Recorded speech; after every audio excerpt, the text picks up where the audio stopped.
Caríssimas e caríssimos, bem-vindas, bem-vindos. Nesse nosso breve encontro, nós vamos discutir um tema que nos é bastante interessante, que é o tema da antropologia vinculada ao âmbito da saúde.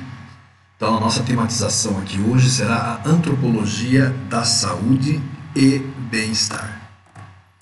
É uma discussão interessante porque, além das várias compreensões que a antropologia pode trazer, ela também vai destacar algumas limitações e alguns desafios.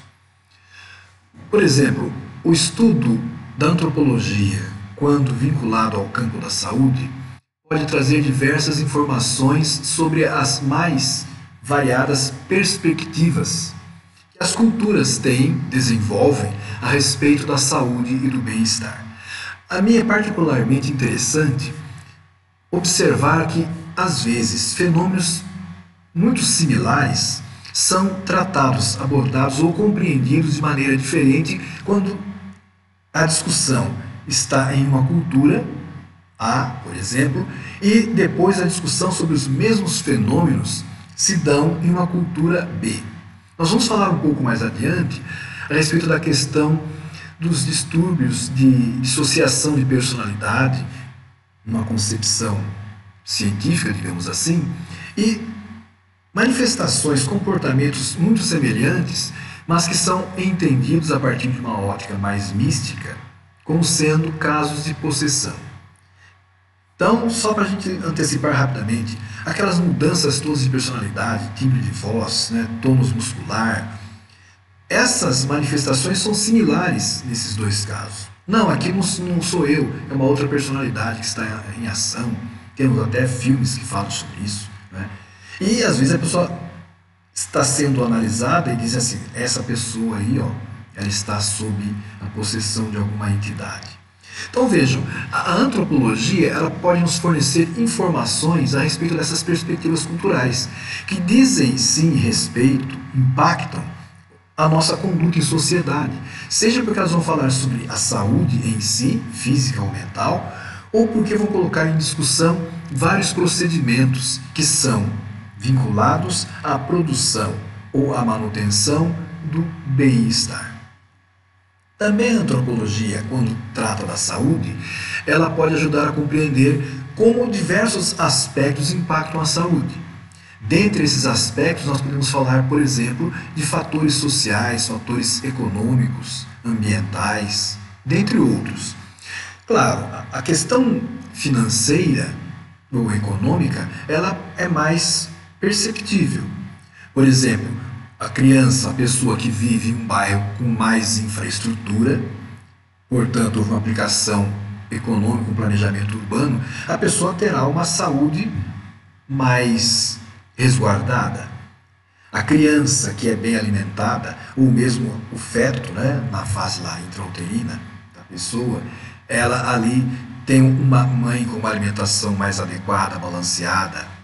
Essa alimentação, sim, vai ajudar que o feto, depois a criança, ou recém-nascido, tenha uma condição de vida que permita ou que produza condições físicas, fisiológicas que promovam a saúde e o bem-estar da criança. Então, são coisas patentes, mas nós também devemos pensar em aspectos sociais e, às vezes, até mesmo questões ideológicas, como, por exemplo, usar ou não usar determinados remédios, vacinar ou não vacinar a criança. Por exemplo, não vou vacinar meu filho porque eu não acredito nas vacinas e não vacino contra a poliomielite. Não vacino contra uma outra doença qualquer, que a gente sabe que provoca danos, às vezes irreversíveis. Então a antropologia pode tentar nos fazer compreender melhor as causas que estão por trás disso aí. Ademais, a antropologia pode levar a uma compreensão mais geral, sistêmica, holística da questão da saúde. Como nós falamos, não é apenas eu tomar ou não tomar o remédio, é também eu ter uma medicina preventiva, a gestante ter todo um acompanhamento pré-natal, né? Toda uma questão de saúde da vida reprodutiva, né? Um cuidado com a vida reprodutiva. Então, são coisas que a abordagem holística não só permite, mas ela nos faz, desculpe, considerar, tá certo? Claro que a antropologia na questão da saúde tem aí, sim, seus limites, né? Os desafios. Então, nós podemos perceber que um desses limites ou desafios consiste justamente nessa generalização limitada dos resultados devido a variações culturais. O que eu quero dizer com isso? Eu quero dizer justamente que uma pesquisa que a gente faça, essa pesquisa, ela pode ser longitudinal, mas às vezes ela é limitada a uma determinada região. Por exemplo, a pesquisa feita nos Estados Unidos. A pesquisa feita nos Estados Unidos, será que ela tem aplicabilidade em populações andinas? Será que essa pesquisa com o público urbano norte-americano tem aplicabilidade com grupos que vivam em aldeias no interior de países da África, ou mesmo em algumas regiões da Ásia? Não é? Então, essa é uma limitação. Esses estudos culturais, que nem sempre são transculturais, têm um enfoque, às vezes um viés muito grande devido à cultura onde eles foram realizados. Também nós podemos considerar como uma outra limitação ou desafio as questões éticas. Nós não podemos fazer experimentos com os seres humanos, né? Sobretudo vamos pensar assim em experimentos invasivos, né? Experimentos que possam deixar sequelas, não é verdade? Experimentos que coloquem em risco a integridade da pessoa. Então, há uma limitação muito grande das experiências possíveis com as pessoas, com os seres humanos, devido a questões éticas. Claro, nós vamos, às vezes, nos apropriar de alguns estudos que alegam terem sido realizados de maneira ética e depois de algum tempo a gente percebe que esses estudos não foram tão pautados pela ética assim. Não é um problema, digamos assim, nosso, que fizemos uma leitura confiando no pesquisador. Né? Mas nós sabemos que é uma pesquisa que tem sim um comprometimento. Né? Nós, em consciência, sabemos que essas pesquisas, ou que algumas pesquisas, quando são do nosso conhecimento, elas têm sim uma nódoa, né, em sua elaboração. Então nós podemos também nos interpelar a respeito de um hiato, né, entre o que a antropologia está pesquisando, como ela consegue pesquisar, e muitas vezes as práticas que envolvem pesquisa ou mesmo implementação de novas intervenções, novos medicamentos na área da saúde, eles conseguem ocorrer. Até por causa dessa aceleração do tempo moderno. Enquanto a antropologia vai discutindo o ser humano que tem uma evolução muito lenta, a tecnologia ela procede de forma mais rápida. Então, se nós pensarmos nos impactos dos últimos 20 anos, 20, 30 anos, da década de 90, vamos colocar 94 para arredondar, né? 94, 2004, 2014, 2024. Em 30 anos, quantas mudanças nós sofremos a partir da tecnologia da informação e da comunicação? Pensemos na internet, por exemplo. A internet ela surge lá na década de 90, né? Para nós, enquanto internet comercial. Depois de algum tempo ali nós estamos nos acostumando com a internet, eis que vem ali os buscadores, né, de modo especial o Google. Quando a gente está tentando se acostumar com as possibilidades que os buscadores trazem, eis que começam a entrar aí redes sociais, de redes sociais entram agora, nós temos a inteligência artificial trazendo grandes impactos, e nós nem sempre conseguimos acompanhar tudo isso. A mudança mental nossa, vamos falar da mudança física, né? Ela nem sempre está no compasso das mudanças tecnológicas. As perspectivas culturais sobre a saúde, porque parte aí da questão antropológica, elas têm muitos impactos sobre a própria saúde, sobre o próprio meio médico, sobre a própria academia, onde nós estudamos aspectos da própria saúde. Então, o que acontece? Alguns desses impactos que nós podemos destacar dizem respeito à influência, né, que as crenças culturais trazem sobre comportamentos, adesão ao tratamento. Nós nem precisamos aqui lembrar toda uma discussão a respeito de quais eram os elementos, os tratamentos mais eficazes em relação, por exemplo, à Covid-19. O que nós sabemos? Se você tem ali um vírus, o vírus só pode ser tratado com um determinado procedimento, um determinado tipo de medicamento. No caso, vacina. Mas causa espanto nós percebermos que muitas pessoas discutem que se podem usar outros medicamentos que não vacina, que foram feitas para outros organismos, que não o vírus, e as pessoas defenderem que esses medicamentos sejam eficazes contra uma ação viral. E às vezes são pessoas com estudo, são especialistas. Aí nós temos que entender a questão da crença. A pessoa quer crer ou quer não crer. Não é? E a partir dessa postura pessoal e às vezes de um grupo, portanto aí estamos falando de uma questão cultural, nós vamos percebendo toda uma incidência sobre comportamentos. Então, primeiro propõe um tipo de medicamento, né?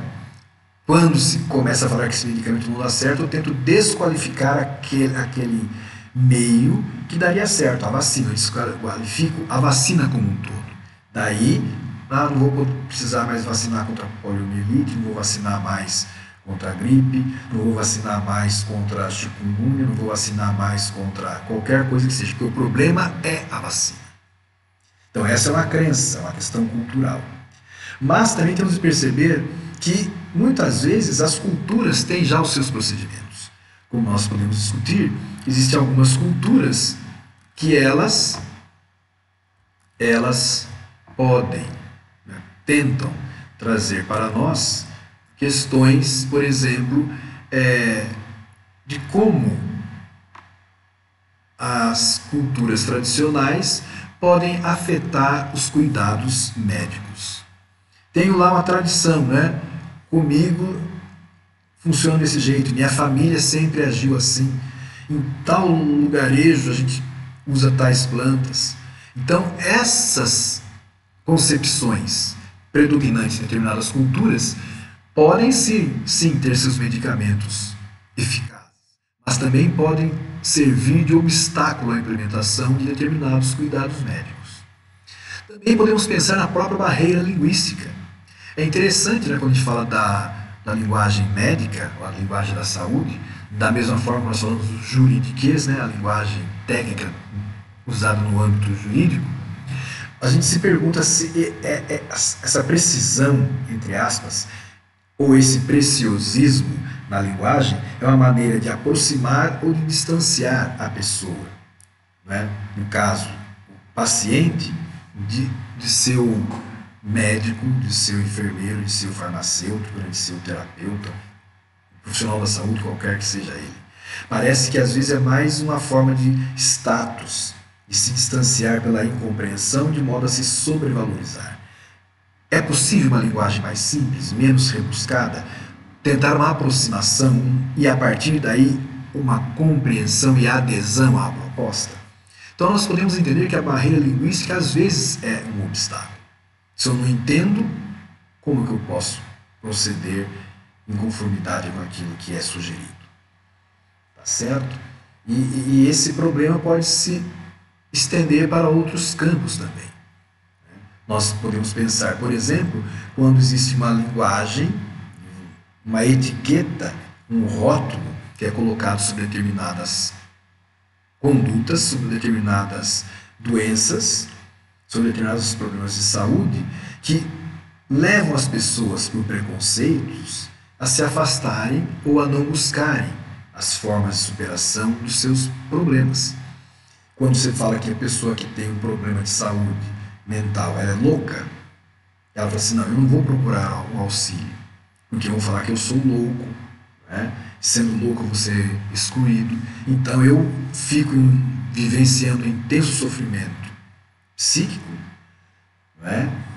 Porque, né, a abalo emocional, porque eu não quero buscar uma ajuda que pode ser interpretada como fraqueza ou como alienação total, a loucura, né? Então nós vemos aí muitas vezes pais que não levam os filhos para determinados procedimentos, né, exames médicos, porque tem receio do laudo que decorra daí. Ou às vezes tem até o laudo com algumas instruções, orientações, os pais não seguem, as pessoas responsáveis, né, não seguem, porque fala assim, ó, se eu for com esse laudo, se meu filho tiver esse procedimento na escola, vão falar que meu filho ele é louco, é problemático, é desequilibrado. Então são coisas que a concepção nossa, né, derivada da cultura, podem trazer sobre a questão da saúde. Essa análise social, então, pode passar por 3 grandes campos, discutindo-se as desigualdades que nós encontramos aí, né, um cuidado com a saúde devido aos fatores sociais, como nós falamos rapidamente há pouco. Também podemos falar sobre os determinantes, como que alguns aspectos sociais impactam na distribuição de recursos de saúde. Então, nós temos um plano nacional de saúde, um plano nacional de seguridade, um plano nacional, né, um programa nacional de vacinação. Sim, mas e aí, como que os determinantes sociais vão ministrar isso? É fácil, né? Nós vimos, de novo, no exemplo da pandemia, determinados estados tinham ali seus centros de distribuição. As pessoas teriam acesso mais rapidamente aos imunizantes. E outros mais distantes, não.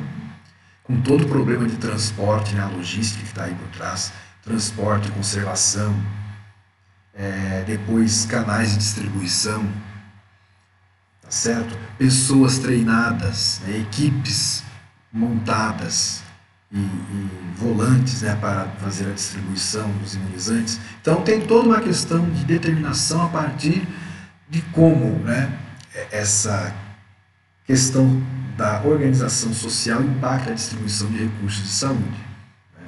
E outros fatores mais, né?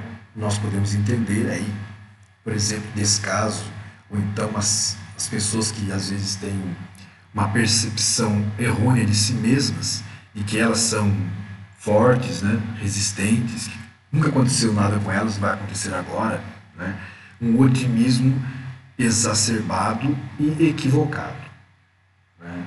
A morte não marca a hora para bater a nossa porta. Assim também os problemas graves de saúde. Então, vários fatores estão presentes nessa questão das disparidades na saúde. Também a escolaridade, embora nós tenhamos visto que em alguns casos a escolaridade não é empecilho para tomadas de decisões obtusas, para posturas ou vivências ignominiosas. Então nós temos que prestar atenção muito nisso, para não gerar um estereótipo, um preconceito ao revés. Pessoa que tem muito estudo, ela tem muita informação, tem muito discernimento e, portanto, tem uma conduta fundada no bom senso. Não é isso, tá certo? Nós podemos encontrar pessoas com muita instrução acadêmica e que cometem atrocidades, absurdos, né? Fala coisas que seriam insustentáveis, né? Dá instruções que não são plausíveis. Então, a questão da instrução do conhecimento formal acadêmico não é garantia, por si só, de imunidade intelectual contra vieses, né? Contra preconceitos, ideologias e coisas do gênero. Todavia, nós somos capazes de perceber que os sistemas de saúde eles passam por uma evolução.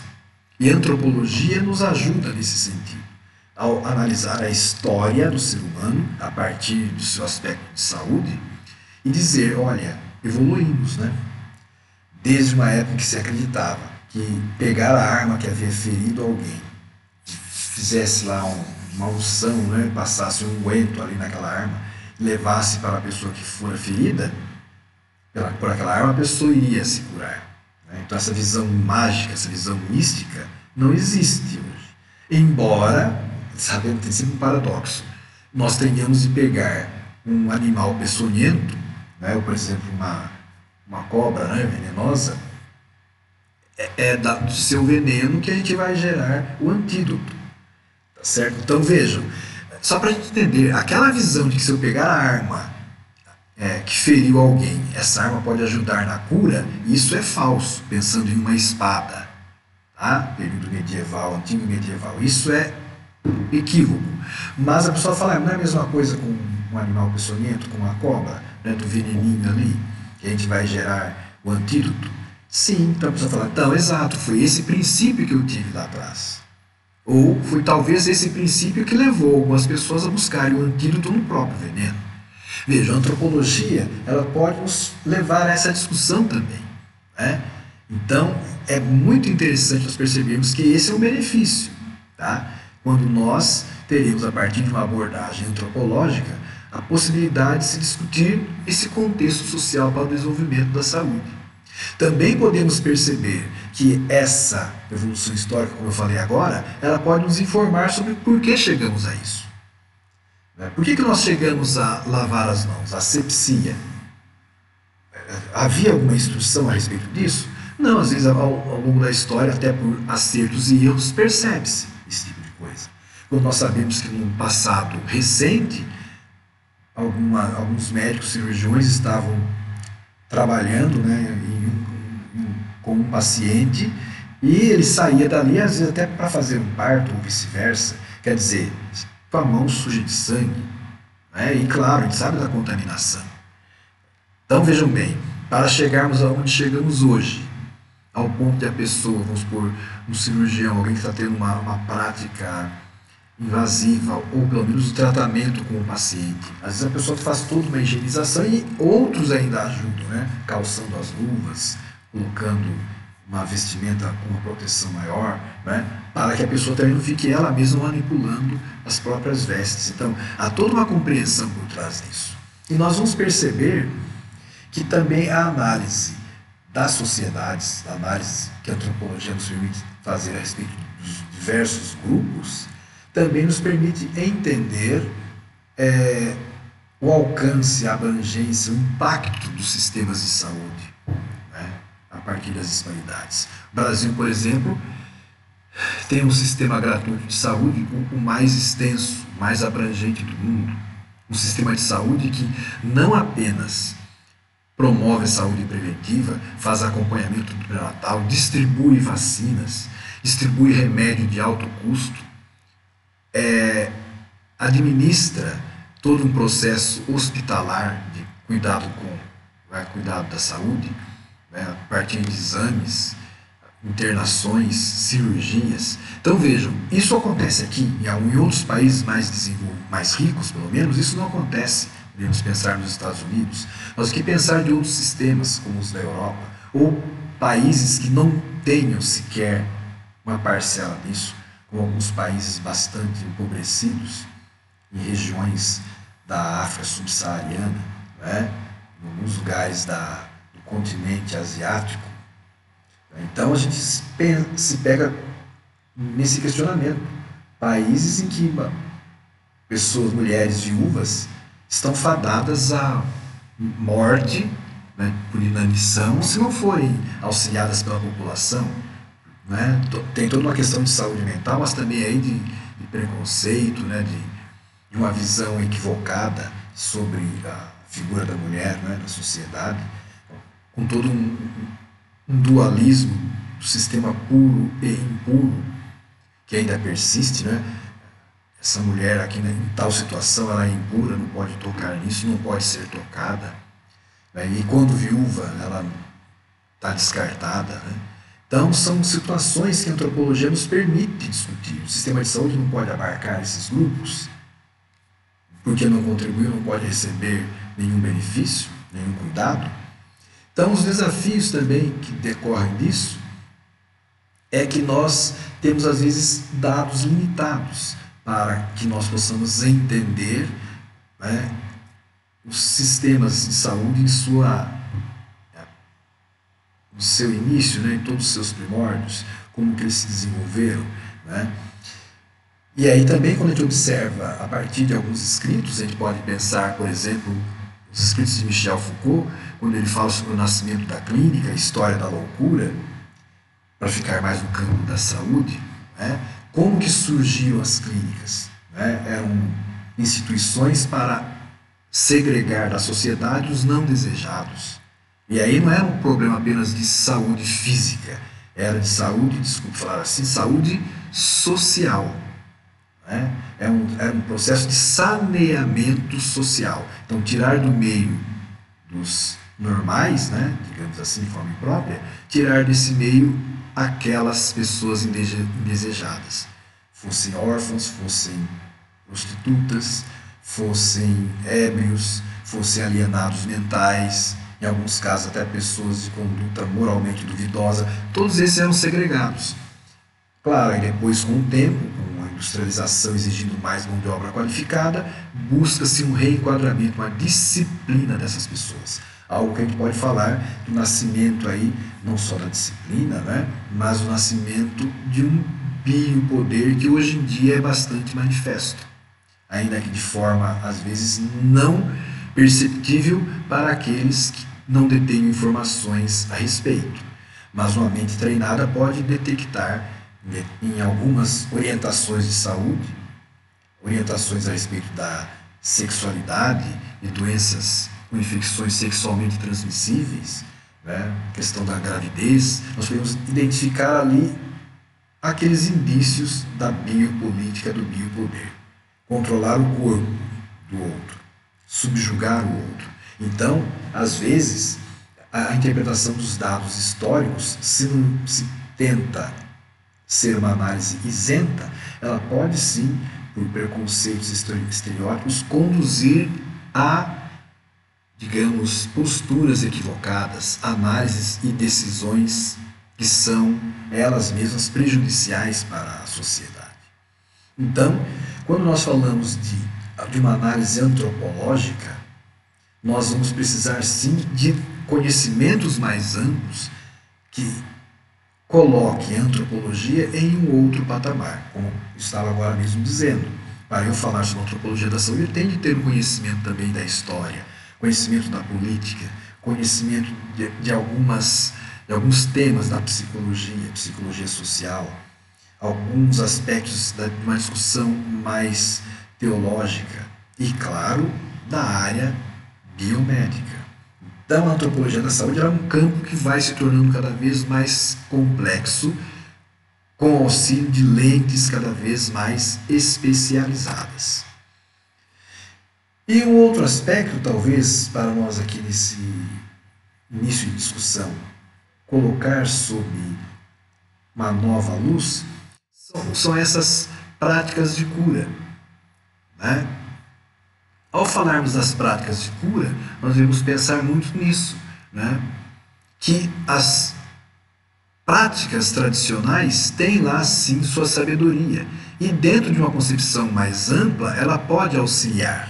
Dentro dessa abordagem holística, as práticas tradicionais têm sim seu peso.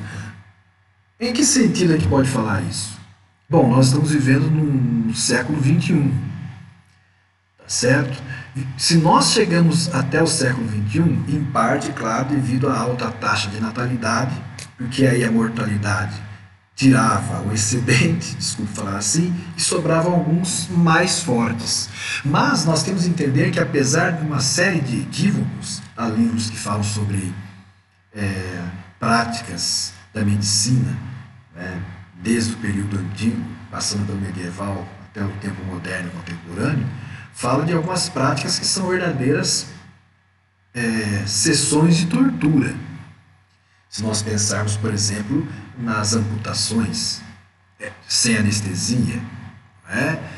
Mas existiam outras formas, por exemplo, de a pessoa tratar a sua saúde, que permitiram que nós chegássemos até agora também.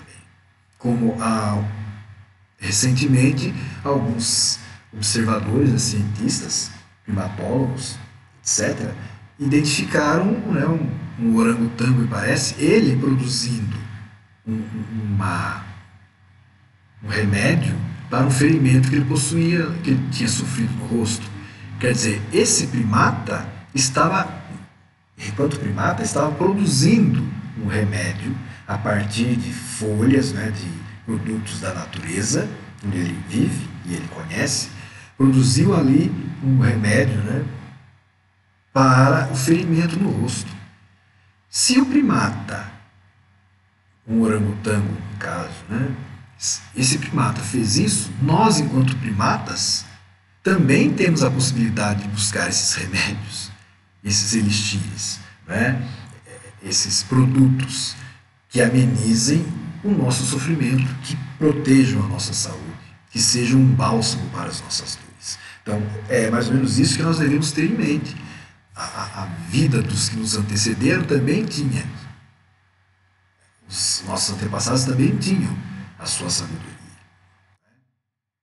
E é isso que está no DNA de alguns povos, né? Essas práticas, elas promovem aí o vínculo das pessoas que vão partilhando e compartilhando os seus conhecimentos de domínio da natureza, né? De enfrentamento das doenças, de superação dos desafios, certo? E hoje nós podemos perceber que, se não houver um preconceito em relação a essas práticas tradicionais, quem ganha é a própria saúde como um todo. O sistema de saúde, o sistema de tratamento, de enfrentamento das doenças. Porém, a cada um dos aspectos positivos, os benefícios, nós podemos contrapor um desafio. Por que dá certo um determinado procedimento? Às vezes, os grupos tradicionais que agem, que produzem esses medicamentos, eles não têm um domínio, não sabem o porquê da funcionalidade daquele produto, daquela substância. E às vezes essa substância pode conduzir à morte em outros momentos. Como nós podemos pensar na prática da sangria de séculos atrás. Acreditava-se que a sangria podia resolver uma infinidade, uma variedade muito grande de problemas. Mas a sangria, às vezes, como diziam alguns, a sangria desatada, também podia conduzir a um quadro grave, né, de saúde. Impedir, talvez, a cura. Né? E retomo aqui também a questão das barreiras linguísticas e culturais. Às vezes não há o diálogo. Às vezes, não havendo diálogo, não havendo a compreensão, não há a empatia. Não havendo a empatia, pode-se ter dificuldade de superar a resistência de algumas pessoas para se assumir um determinado procedimento. Nós sabemos de casos de grupos que são contra a transfusão do sangue. É um aspecto ideológico, portanto cultural, que traz alguns problemas para determinados procedimentos médicos, procedimentos de saúde. Isso sem nós falarmos também das questões econômicas e financeiras, né? Quando nós podemos ter dificuldade para acessar algumas práticas que poderiam funcionar. Algo semelhante ao que acontece hoje, né, quando a gente fala dos alimentos ultraprocessados, né, dos animais criados em confinamento e do boi verde, né, por exemplo, da galinha caipira, né, frango de granja, suínos criados aí às vezes mais soltos. Então hoje os alimentos mais naturais se tornaram mais caros que os alimentos processados, porque os alimentos processados ou industrializados têm uma facilidade, né, na quantidade, no tempo de retorno do investimento, ao passo que os alimentos, os produtos naturais, não.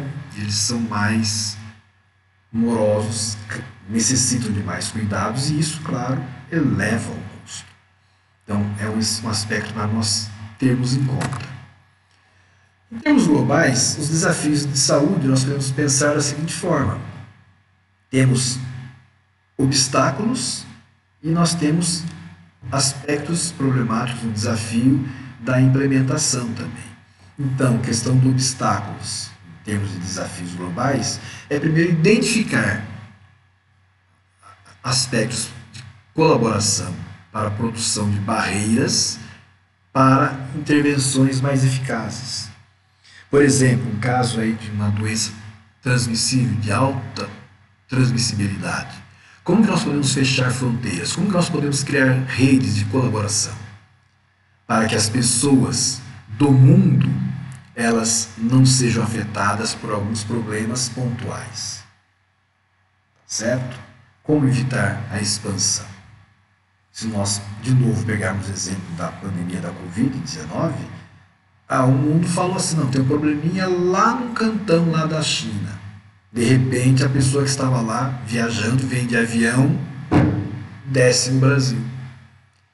E essa pessoa que chegou aqui, contaminada, quase que numa progressão geométrica, né? Outras vão se contaminando. Então, a contaminação de uma pessoa lá longe da Índia, no Brasil, gerou a morte de cerca de 700 mil pessoas. Então, é isso. Como que nós podemos criar obstáculos para termos intervenções, barreiras, né, mais eficazes?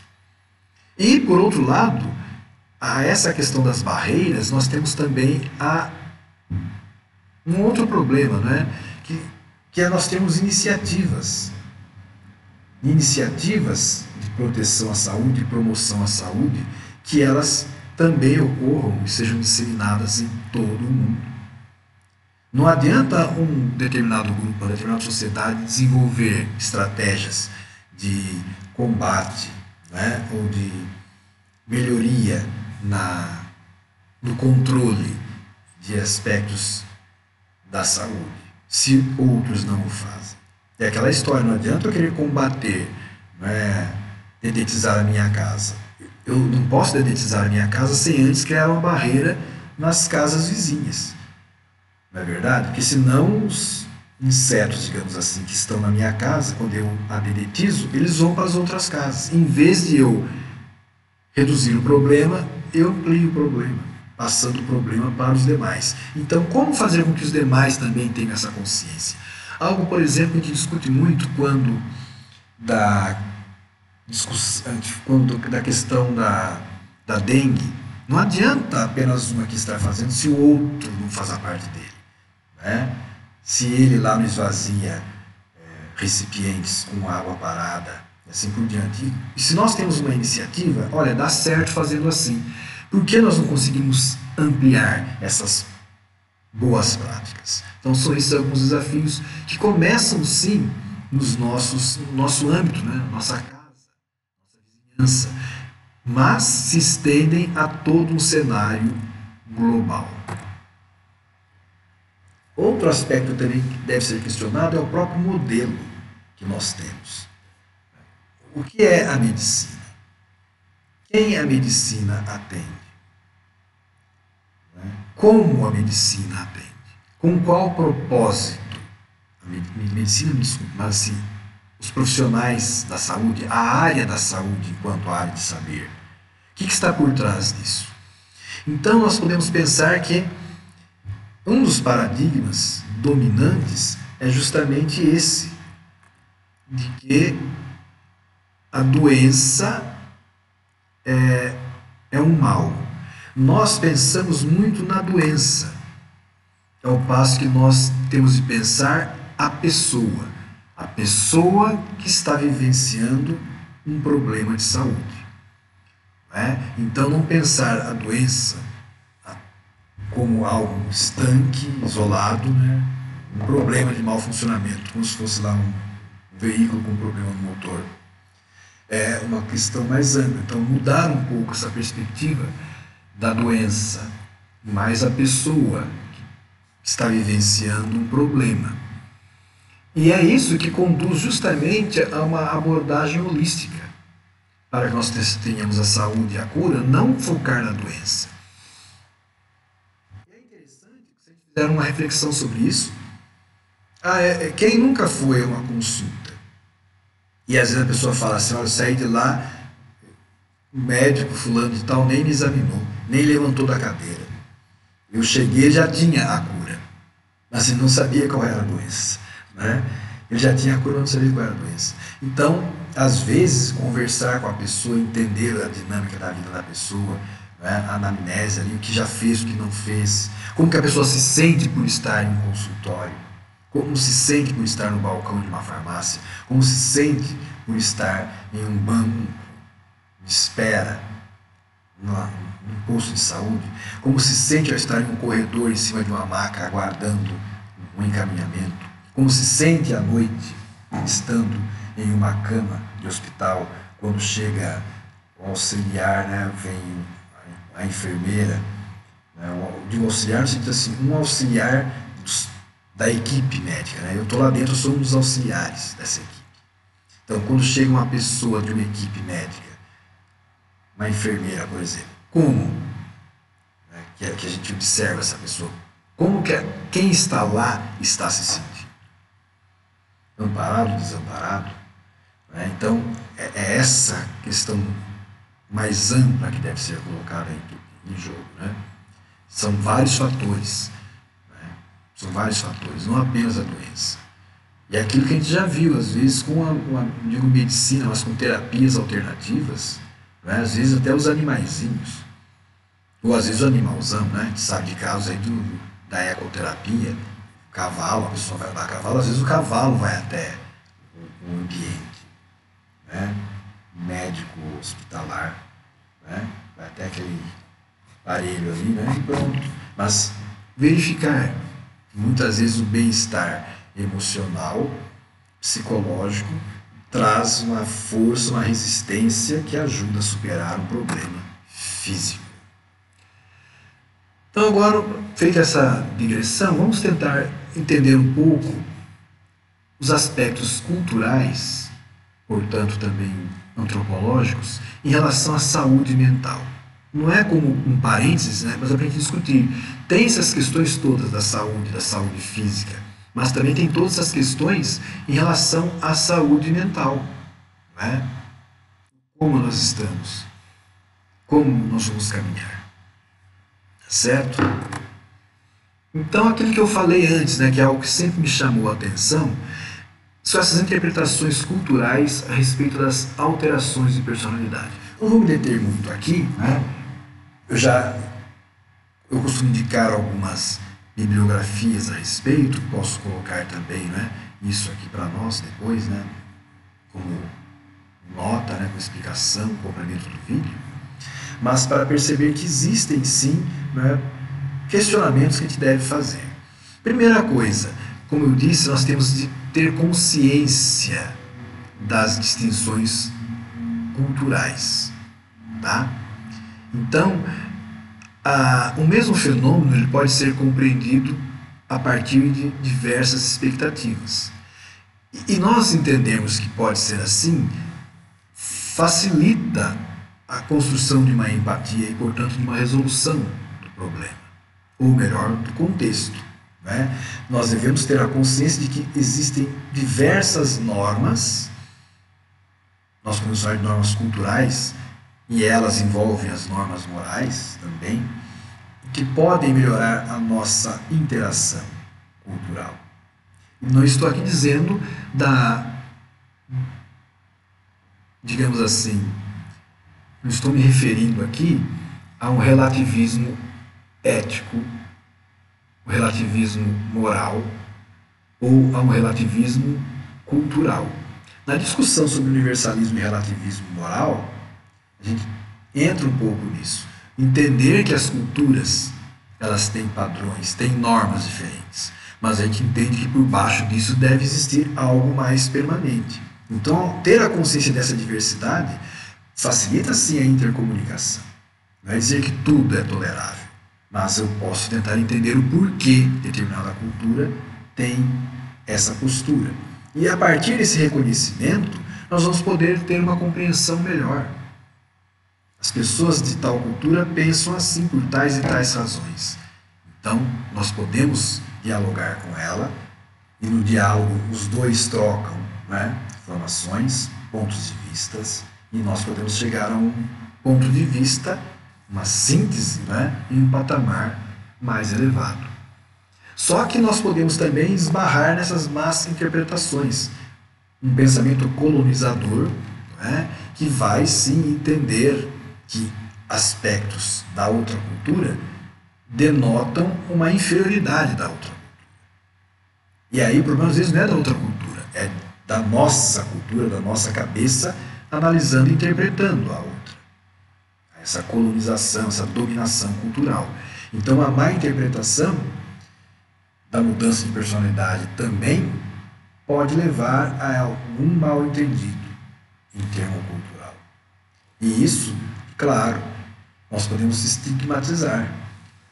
O aspecto religioso, isso também é bastante acentuado. Então a minha religião é a mais adequada, ela é a perfeita, a outra não. Outra religião não é nem de Deus, né? Outra religião foi uma armação diabólica. Então vejam, um etnocentrismo, um egoísmo muito grande. E é isso que se configura como um grande desafio para discussões, inclusive das alterações de personalidade. E, lógico, havendo esse embate, essa resistência, essa polarização, teremos a dificuldade de conciliar visões culturais conflitantes. Não é? Essas visões conflitantes, se não são tratadas com boa vontade, podem, como eu disse, se transformar em polarização. Então, esses problemas de personalidade, de saúde mental, têm percepções diversas na sociedade. E essas visões determinantes são, de um lado, como nós falamos, a questão da possessão espiritual, e de outro, os transtornos dissociativos.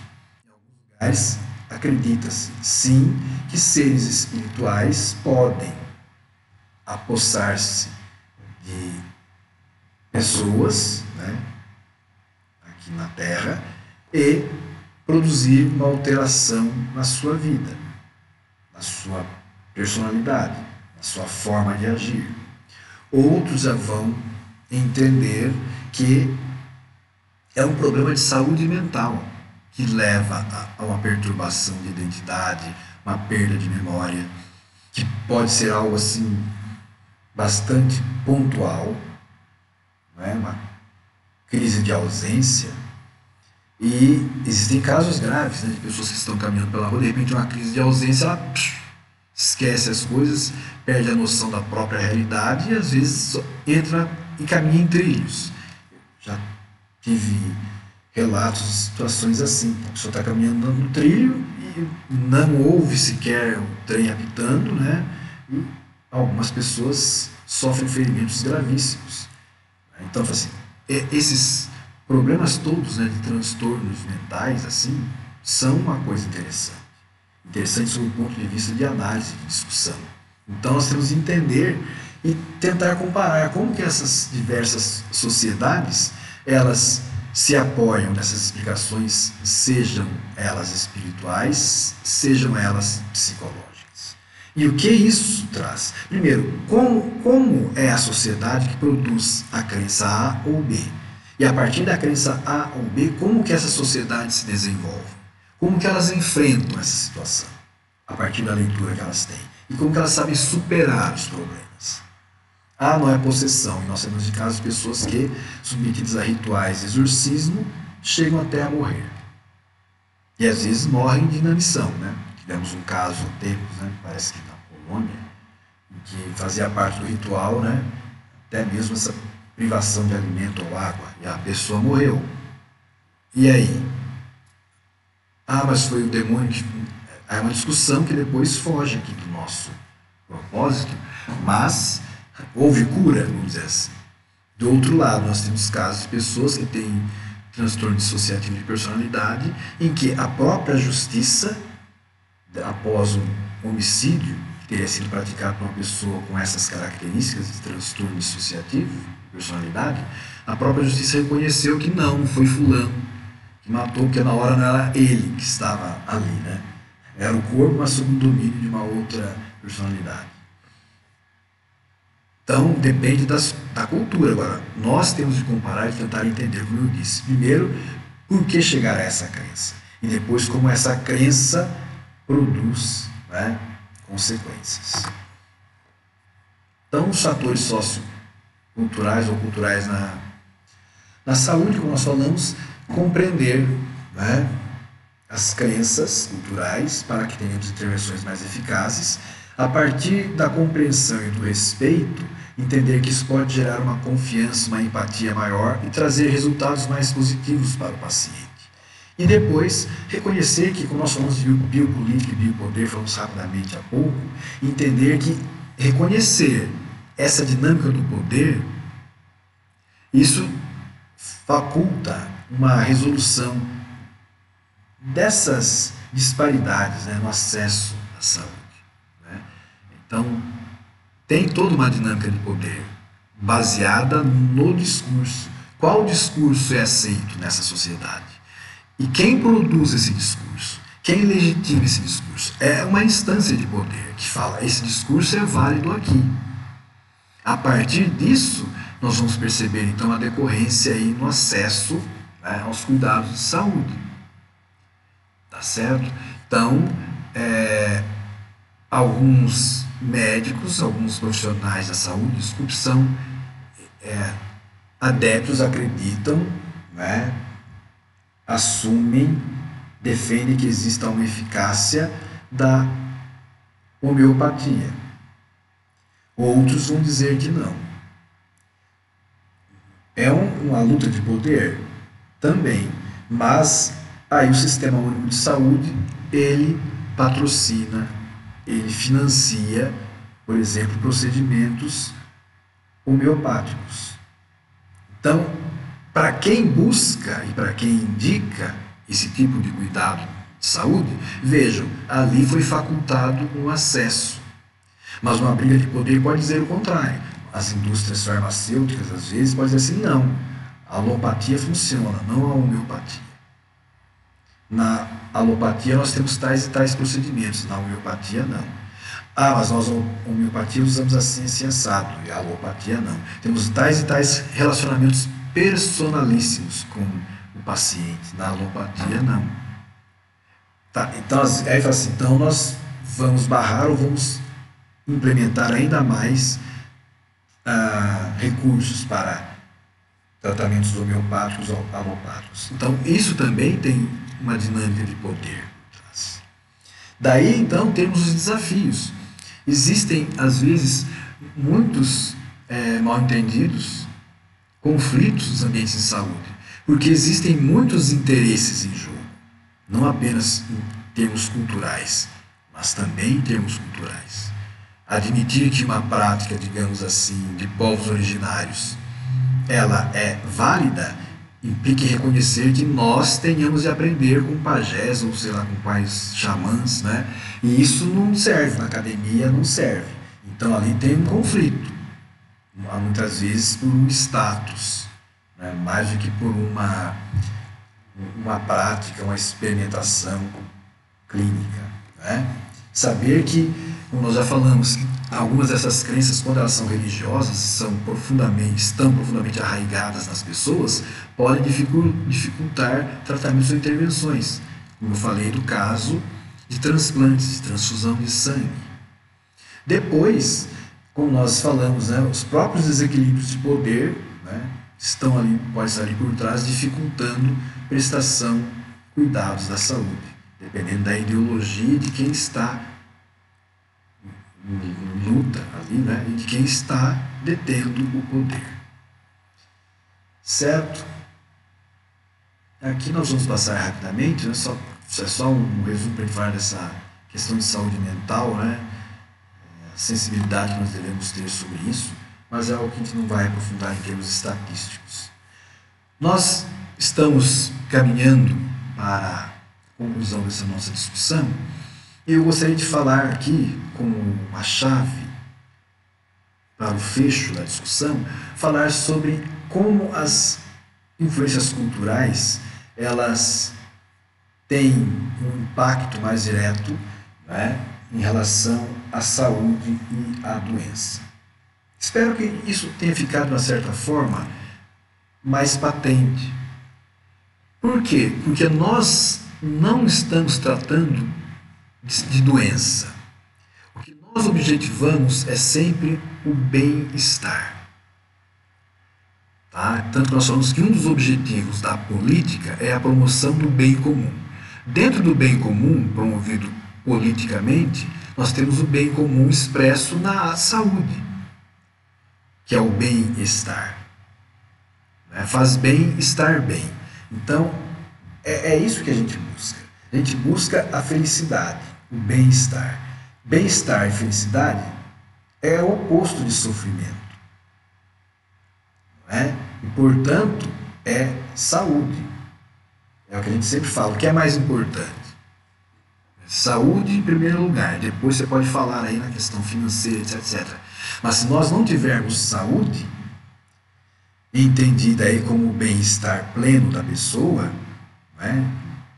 da pessoa em todas as suas dimensões, corpórea, psicológica, emocional, e depois entra aí financeira, sentimental, espiritual. Se não tivermos todas essas dimensões com uma satisfação das demandas, nós temos sim um desequilíbrio que pode ser denominado de uma doença. Então, nós temos alguns fatores que vão estar aí impactando, os contextos onde desenvolvemos a saúde e o bem-estar. Temos, então, nesses impactos também benefícios e desafios, sempre os dois lados da moeda. Eu me coloco aqui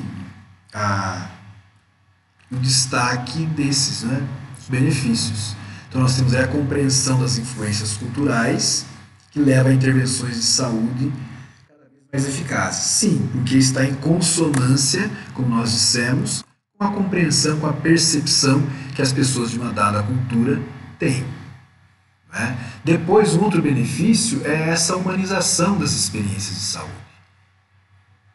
Eu reconhecer que o outro é um ser humano, que tem temores, que tem sentimentos, saber que é isso mesmo. Há pessoas que quando elas vão fazer um tratamento, vão fazer um procedimento de saúde, a pessoa está abalada emocionalmente.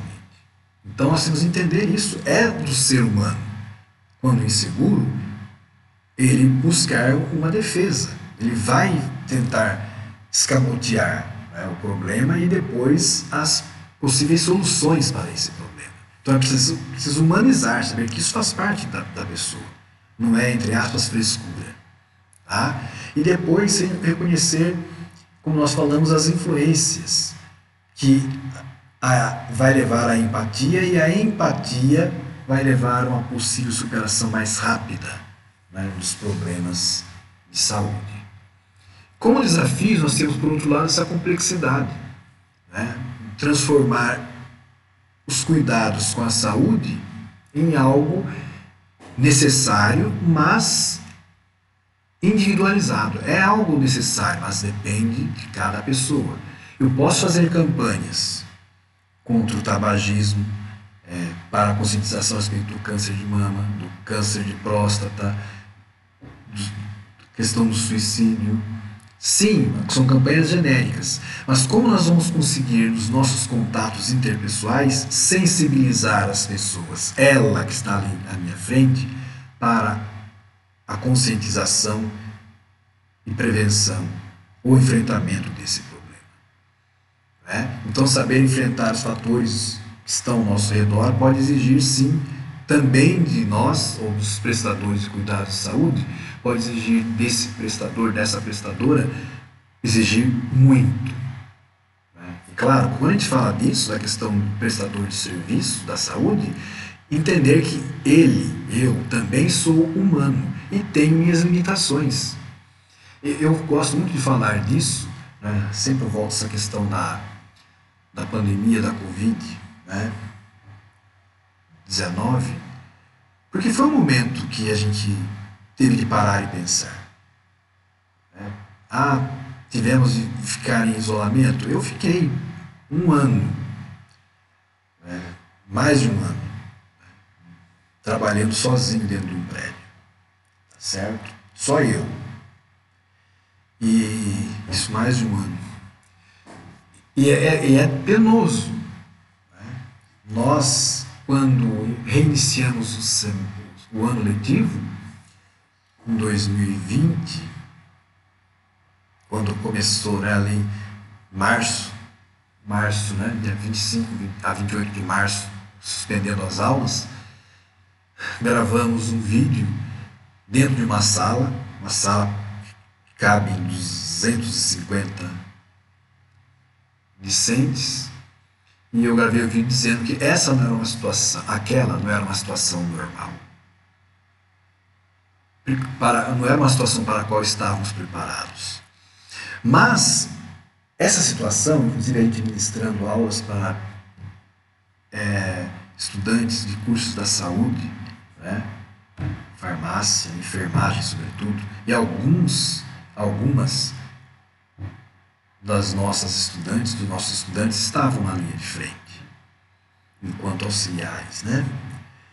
E sempre me chamou a atenção em algumas propagandas, algumas peças publicitárias, que naquela época saíram, quando mostravam o rosto das pessoas que estavam atuando, né, nos hospitais, nas clínicas, na linha de frente, né, aqueles rostos com as marcas das máscaras, né, dos óculos de proteção.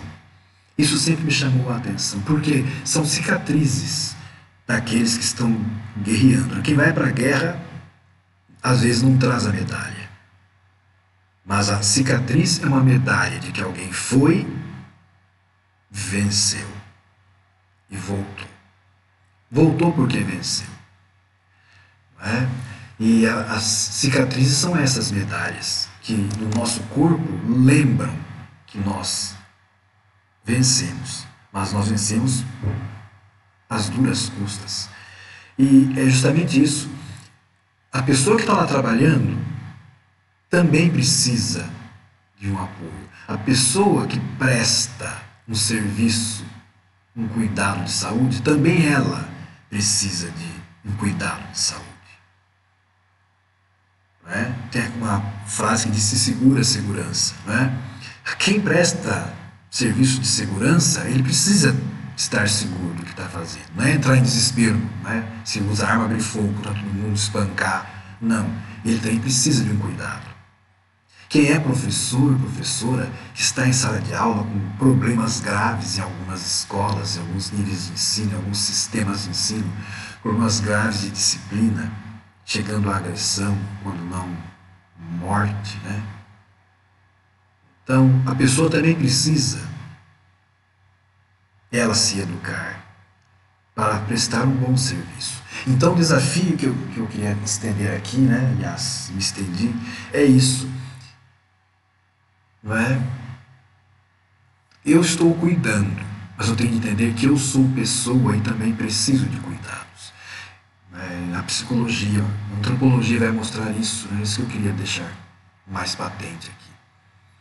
Porque nem todos os sistemas de saúde vão priorizar essas discussões, essa consideração dos impactos desses contextos todos na questão da saúde. Não é? Então, ele não vai tomar remédio porque ele não quer. Não, às vezes ele não tem compreensão. Não é? Existem pessoas que às vezes estão passando por determinados problemas, você não sabe. Até esses tempos houve uma propaganda, né, governamental da pessoa que está sem dinheiro, chega lá e vai implorar, né, fala que não tem dinheiro para comprar um remédio. Aí uma ponta fala assim: você está usando esse remédio, seu filho está com esse problema, mas você tem uma farmácia que fornece o remédio gratuitamente. Tem pessoas que não dominam esses saberes, não sabem que têm direitos. E é toda uma questão de subalternidade. A pessoa sempre se inferiorizou, nunca buscou por seus direitos. Né? Então, o contexto cultural leva a isso, a uma ignorância da questão, né? Falaremos em filosofia, dentre as falácias, né? Uma ignorância da questão. Ela não sabe que tem direito. E muitas vezes tem toda uma estrutura, uma contextualização por trás que se beneficia disso. Não é? Aí nós vamos falar agora desses contextos da doença. Como nós falamos, a antropologia não tenta pensar a doença enquanto doença. A antropologia tenta pensar a saúde e a doença como as excepcionalidades, né, que rompem o campo da saúde, o plano da saúde. Então, a antropologia tenta compreender como a cultura molda a ocorrência de doenças. Quando aparece a doença, o normal, entre aspas, o esperado, é a saúde. Como que nossa cultura vai entender a ocorrência de uma doença? Durante tal período era assim. Então, a pessoa, durante a Idade Média, né, os problemas de saúde dela poderiam ter várias interpretações, e geralmente eram interpretações místicas. A pessoa com epilepsia era uma pessoa possessa. Ou se não era possessa, era uma pessoa que estava sendo punida. Só lembrar a Idade Antiga, e aí tem algumas... Pode-se pensar até naquela passagem que Jesus vai curar, não é?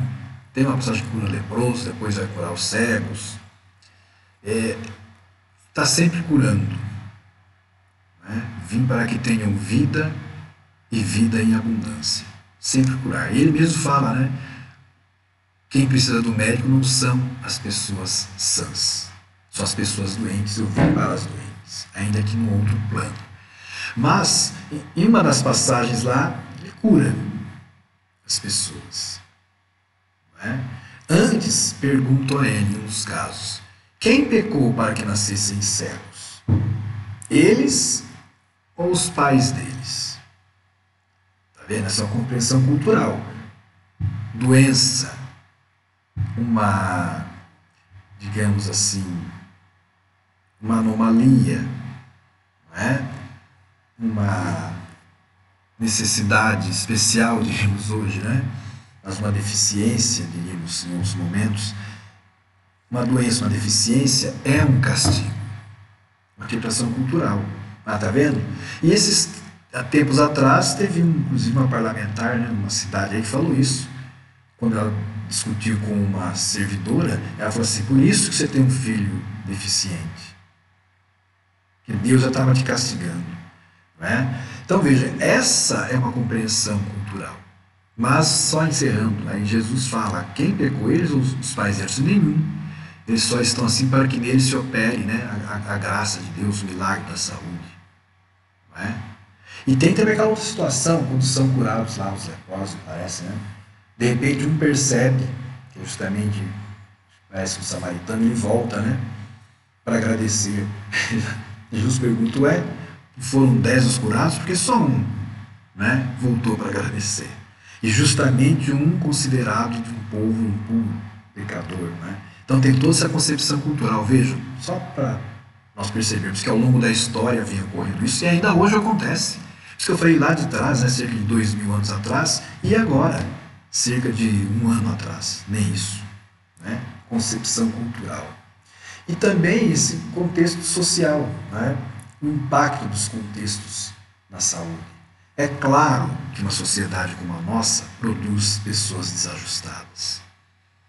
Quanto mais nós trabalhamos, maior a concorrência, né, interna e externa, os custos do trabalho, os custos, como eu digo, da vida pessoal. E isso a gente fala muito, às vezes até em relação às mulheres. A carreira das mulheres, que é interrompida, tem de ser interrompida se ela for mãe.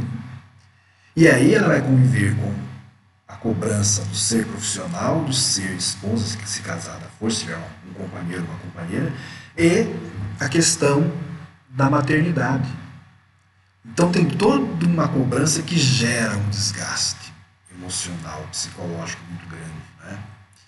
Mas o contexto cobra isso. Se você é assim, se você chegou a esse estado, né? Então é isso. A pessoa que às vezes tem até mesmo de ostentar uma situação que não é real. Por que eu tenho que estar gastando, comprando essa roupa, esse calçado, né? Esse adereço, né? Esse automóvel? Há um contexto social e as pessoas às vezes entram nessa. Né?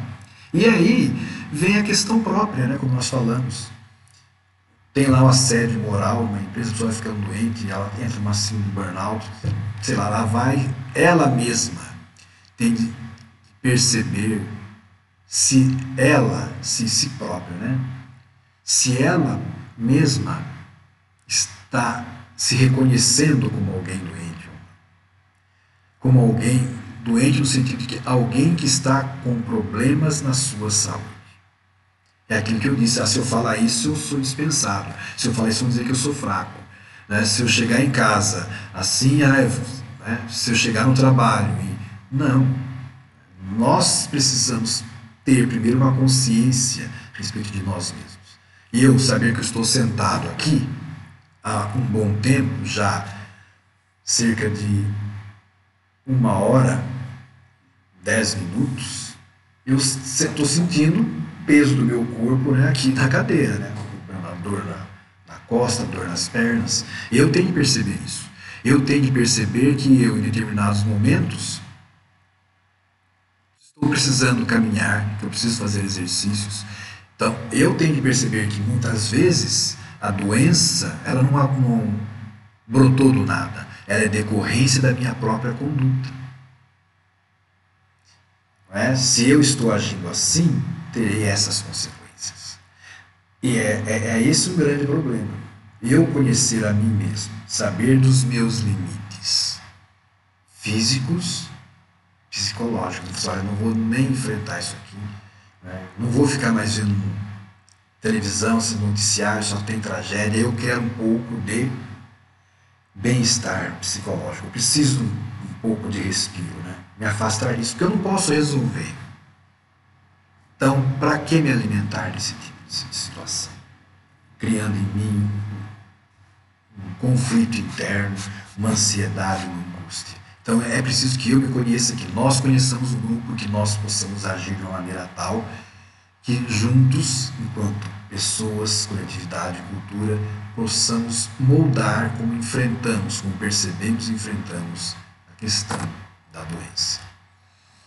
E nós, caminhando para o fim, podemos dizer que há uma influência cultural na saúde. Há sim. E essa influência cultural, não é só na saúde, mas nosso foco aqui é esse, tem seus benefícios e os seus desafios. Um benefício é essa compreensão, como nós já falamos, que os significados culturais podem trazer para o profissional. O outro é o mal entendido, né?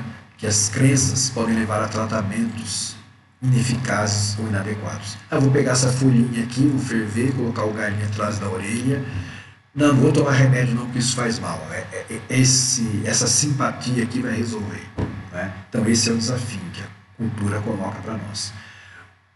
Um outro benefício que as práticas de cura podem oferecer opções alternativas. A questão holística.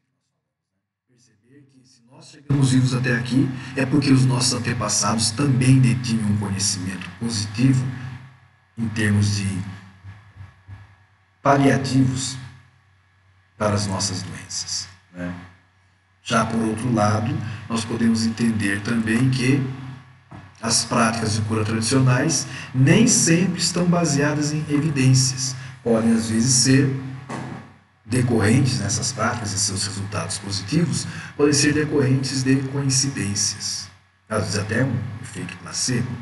Né? Mas não há comprovação, infelizmente, muitas dessas práticas, né, de povos originários, né, práticas de cura tradicionais.